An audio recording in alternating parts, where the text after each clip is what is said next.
আসসালামু আলাইকুম। আমি এশিয়ান আর্টসোসিং থেকে সিফাত আহমেদ বলতেছি।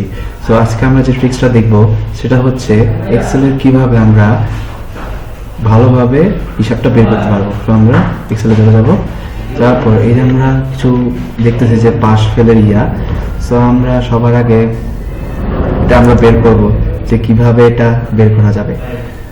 তো আমরা স্টার্ট করি। তো এখানে হচ্ছে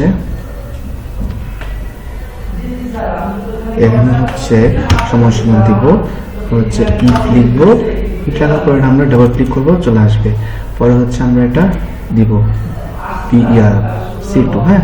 পরে হচ্ছে আমরা অ্যারো চিহ্ন দেবো, অ্যারো চিহ্ন দেওয়ার পর 40, আবার কমা, পরে হচ্ছে আবার বড় কমা 5, বড় কমা কমা আবার কমা ফেল কমা ব্র্যাকেট এন্টার। ঠিক আছে, সো এটা দিলাম। এটা এখন আমরা একবারে নিচে টেনে দেব। ঠিক আছে, সো এইভাবে আমরা পাস ফেলগুলো বের করতে পারবো। তো এইভাবে অনেক ইন্টারেস্টিং ভিডিও পেতে এই চ্যানেলটাকে সাবস্ক্রাইব করবেন, আর মেক শিওর কমেন্ট করতে ভুলবেন না।